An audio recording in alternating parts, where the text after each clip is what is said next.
Olá, amigos do Museu da Pelado. Estamos aqui indo para a Quarteira, onde vamos trazer um convidado muito especial para vocês.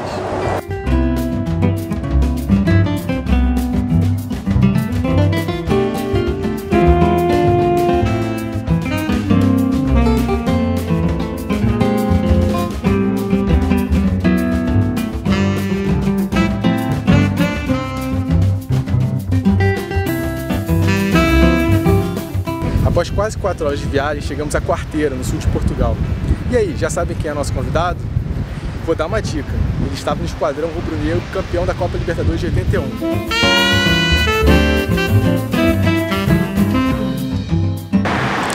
E aí, adivinha quem é?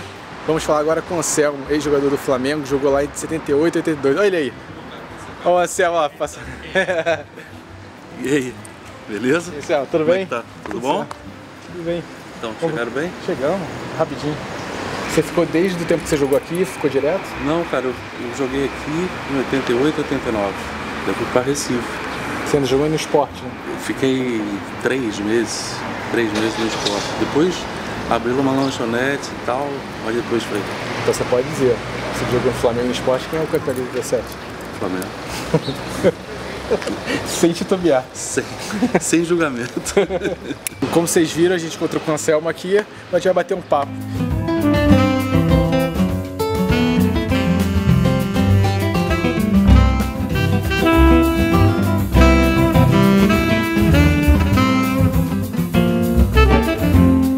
Anselmo, obrigado por receber a gente. Eu queria saber como é que começou a sua carreira, como você se tornou jogador de futebol? Cara, é um prazer muito grande ter vocês aqui. Na verdade, desde pequeno jogando bola, campo atrás de casa, era brincadeira que a gente tinha mesmo de sempre, era jogar bola, eram os presentes de Natal e presente de aniversário, era sempre a bola. Então a brincadeira, futebol. Então isso, desde criança, isso vinha acontecendo. Depois, maior, jogando lá nos clubes da cidade, tive a oportunidade de ir ao Rio algumas vezes, fazer alguns treinamentos, e a vez que fui ao Flamengo tive a chance de ingressar num clube que foi assim, uma coisa do outro mundo. E quem foi seu maior incentivador nesse início?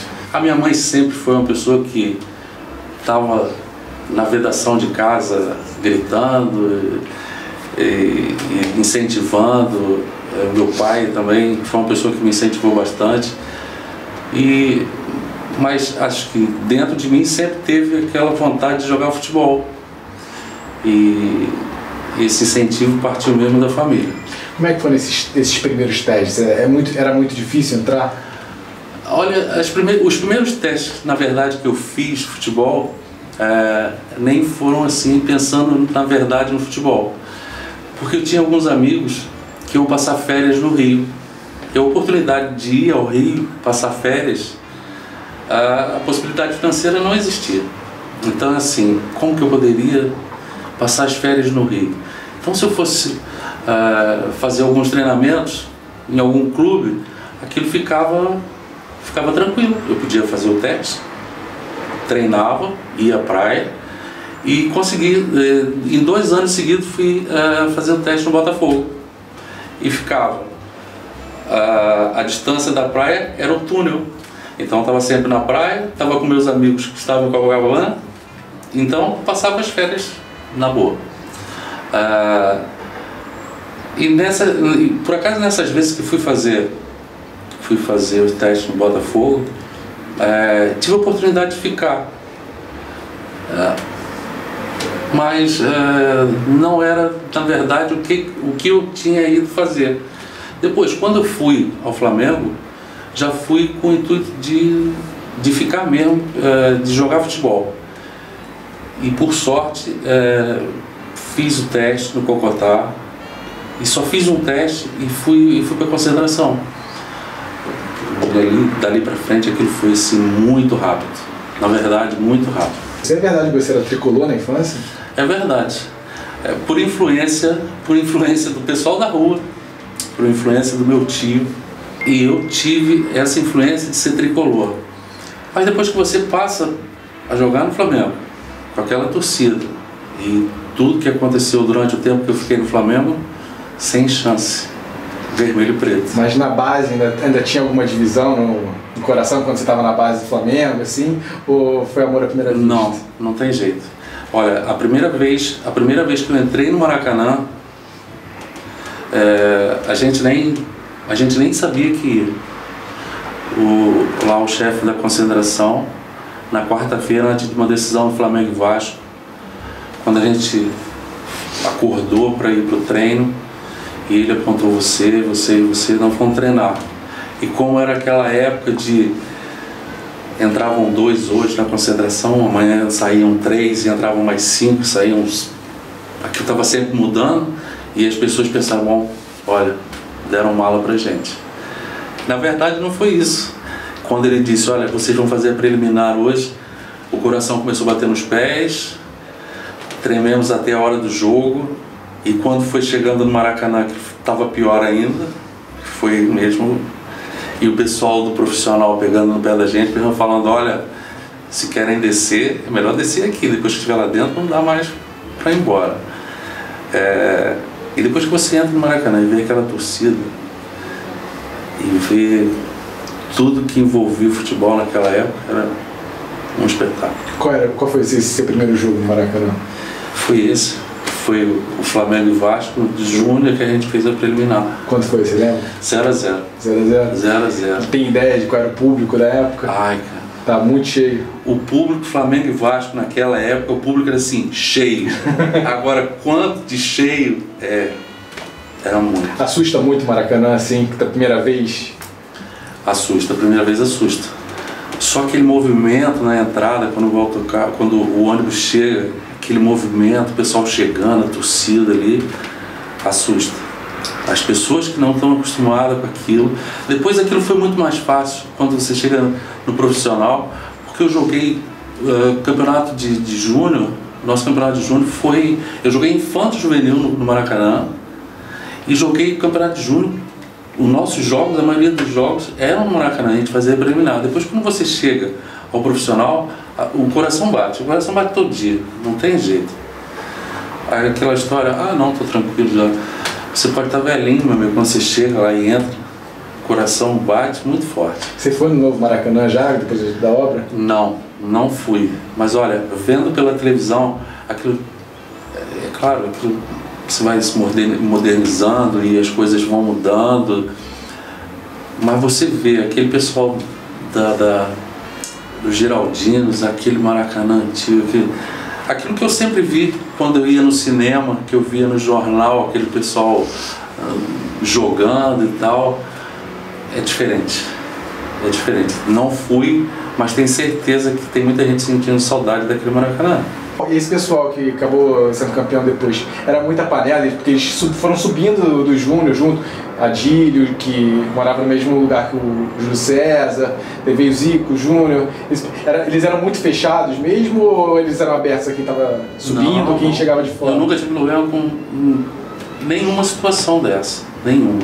E mesmo longe você consegue ter contato com eles, com as redes sociais, essas coisas? Olha, depois que eu vim pra cá, na verdade, nunca tive assim muito contato com eles. Por acaso, o ano que passou, eu tive algumas vezes que falei com o Leandro, falei com o Rondinelli, falei com o Adílio, mas nunca tive assim um contato maior com eles. Nunca. Recebe, quais são as suas maiores lembranças daquela Libertadores de 81? As lembranças são muitas, cara.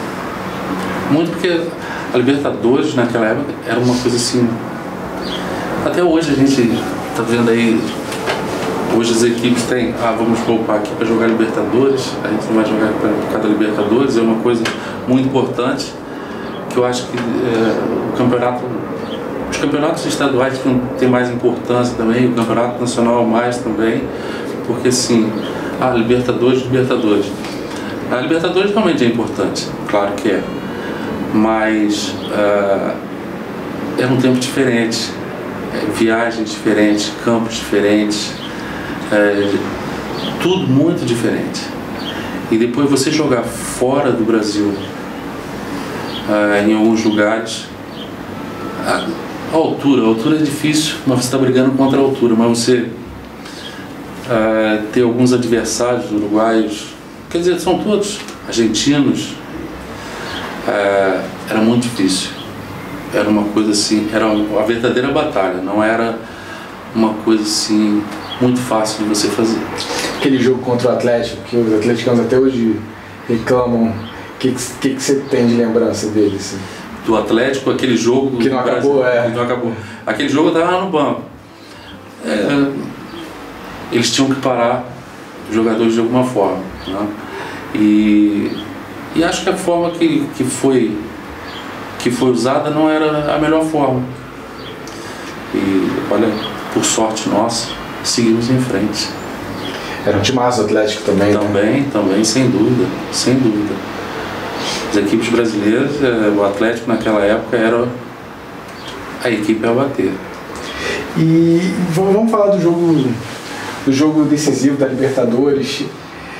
Como é que foi pra você, final de Libertadores, o Carpe Diem te chama? Como é que foi aquela cena clássica já? As coisas são muito rápidas. O sangue é flor da pele. Final do jogo, com tudo que já havia acontecido. Foi um momento. Um erro dele, um erro meu, e aconteceu. Nada de exemplo, não é exemplo para nada, mas se você tivesse tempo para sentar e determinar o que você vai fazer, ter o tempo de fazer, será que isso vai dar certo? Será que isso vai dar errado?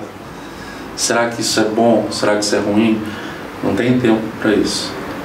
Então assim, faço, vai, então tá feito. Mas chega a bater um arrependimento ou não?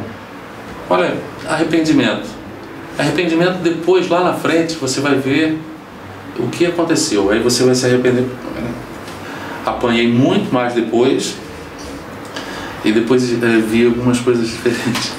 Muita gente chegava antes do jogo e pedia calma, assim, tá calmo? E eu ficava pensando, mas por que esse cara tá me perguntando se eu tô calmo? O jogo nem começou ainda. E outros falavam assim, olha, se vier pra cá hoje, eu vou lhe matar.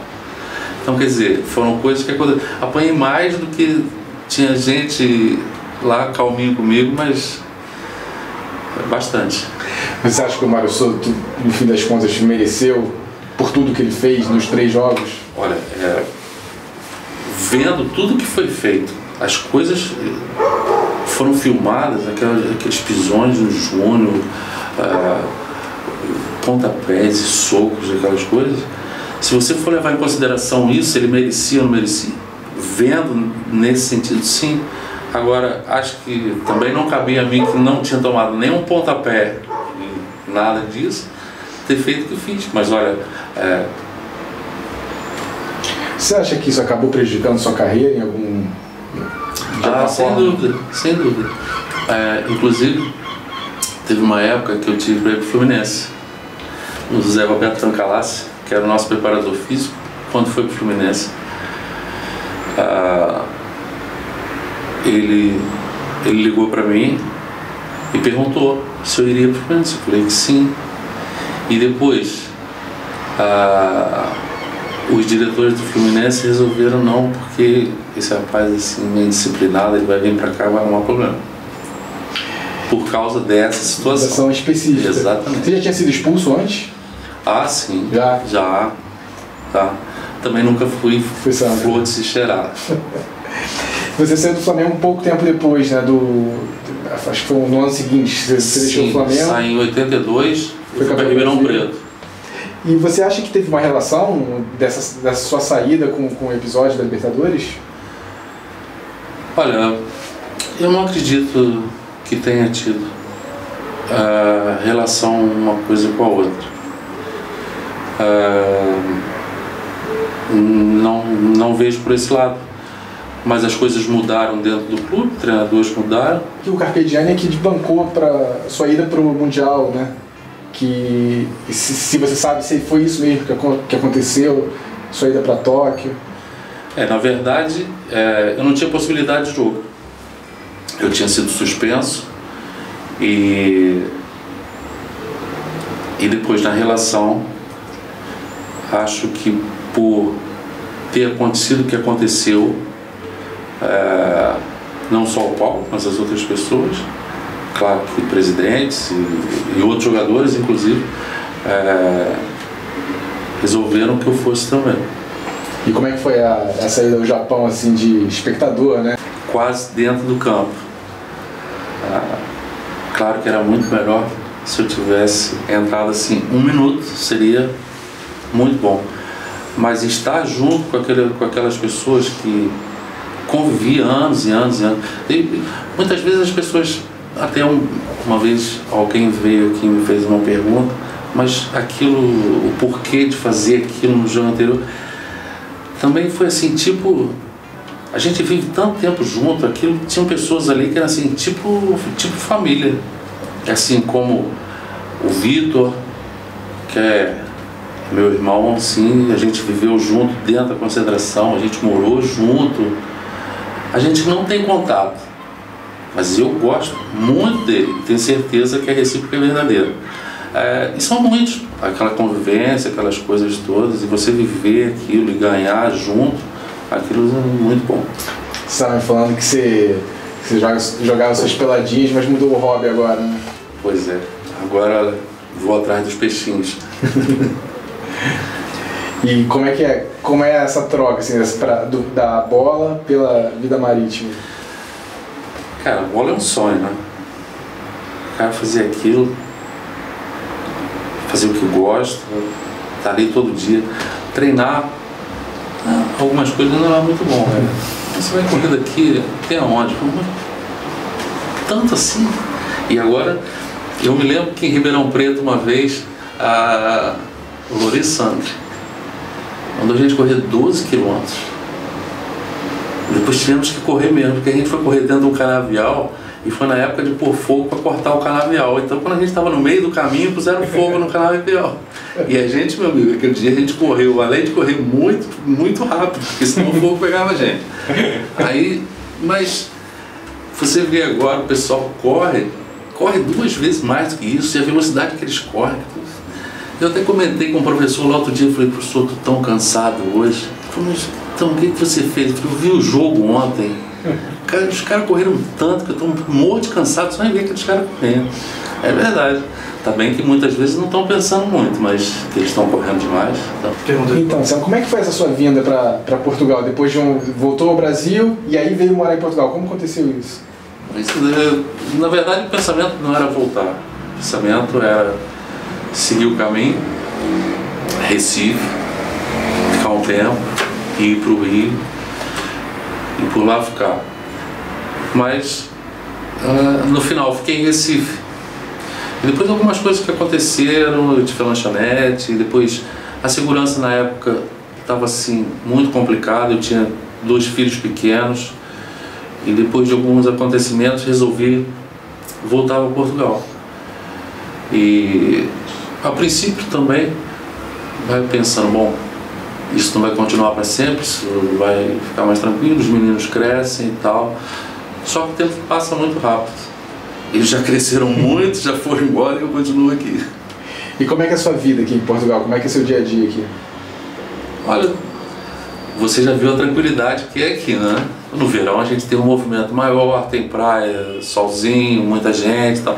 Mas no inverno é trabalho, casa, trabalho na escola, num agrupamento de escolas, são 6 escolas, e a gente vai organizando isso também com muita tranquilidade. E as pessoas têm ideia da sua história, que você é super famoso na torcida de maior torcida do país. Você conta essas histórias pra eles? Eu não conto, nunca contei, mas assim, as pessoas vão descobrindo. Até porque seu nome, Anselmo é sobrenome, né? Anselmo é sobrenome. E depois assim, muitas pessoas não imaginam que eu joguei a bola e tal. Muita gente começou a saber que eu jogava bola por causa dos meus filhos, quando escola, e depois a gente jogava bola junto, e depois um dizia pro outro e tal. Mas assim, eu contar alguma coisa, que eu joguei a bola, que eu fiz isso, que eu fiz aquilo. Tem uma história de um professor que um dia assim, muito arrogante, foi falar do treinador brasileiro, que foi treinador que controlou o Filipão, e um jogo lá que não foi muito bom, que eles não foram bem, e ele foi falar comigo sobre o treinador. Mas o Filipão fez um trabalho aqui, cara, maravilhoso. Você que tinha bandeira de Portugal, tudo que era janela, em qualquer lugar tinha bandeira de Portugal, o pessoal viveu aquilo muito. E ele foi falar sobre o Felipe. Eu falei assim, olha, você acha isso? Tudo bem, eu sou totalmente contra isso que você está falando. E ele continuou assim, muito zangado, falando aquelas coisas pra mim. Eu não sei, mas você está falando isso assim por causa de quê? Você sabe, quer dizer, ele estava zangado, ele estava tão zangado que ele começou a brigar comigo. Aí eu falei pra ele, falei, cara, olha, é assim, não sou especialista nisso, mas assim, eu já estive lá dentro durante muito tempo. Fazendo o quê? Aí eu falei, bom, eu vou ter que mostrar você. E fui, abri, aí ele ficou olhando pra mim, mas tu jogava bola? Eu falei, pois é, olha, foi o que eu fiz melhorzinho na vida, foi jogar bola. Ele lá ficou assim muito engasgado com aquilo e tal, mas assim, de dizer que eu jogava bola, que eu joguei, não, ninguém nunca. Mas as pessoas quando descobrem... Hoje já muito, assim, as pessoas da escola já sabem que eu joguei a bola e tal, vem sempre falar sobre futebol, mas antes não, antes ninguém nunca soube que eu tinha jogado a bola. Luciano, eu estava vendo uma entrevista do Leandro, o Leandro estava contando no Museu da Pelada, agitado, ele deita na cama, pensa na torcida, pensa nos jogos que ele fez, e isso acalma ele consegue dormir tranquilamente. Se tem as lembranças, como batem para você? Eu não sei. Assim, um dia agitado, eu não sei se você percebeu, eu não sou muito agitado, eu sou assim, bem tranquilo. A torcida, cara, eu não sei se a torcida me dá tranquilidade, ou se a torcida me dá outra motivação, assim, tipo, muita alegria, sei lá.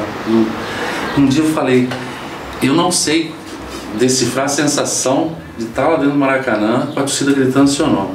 Isso é parecido aqui, não é parecido a nada, cara, nada. Você vai perguntar um, vai perguntar outro, o cara vai falar o quê? Coisa? Não sei.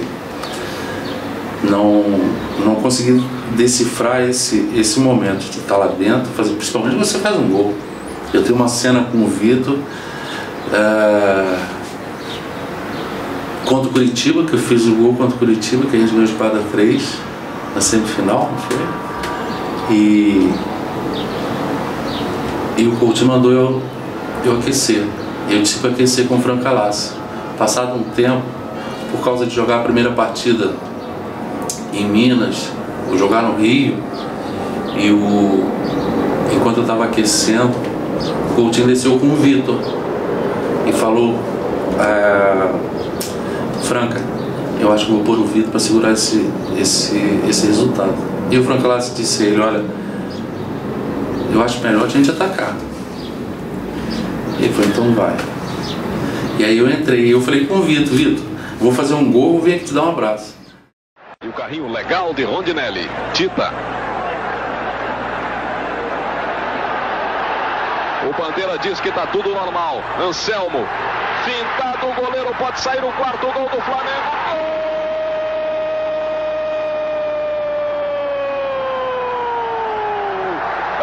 Anselmo para o Flamengo. É o quarto gol. 4 para o Flamengo. Cara, eu tô devendo um abraço a ele até hoje. Porque quando eu fiz o gol, eu não sabia se eu ia pra lá ou pra cá, não sabia pra onde eu ia.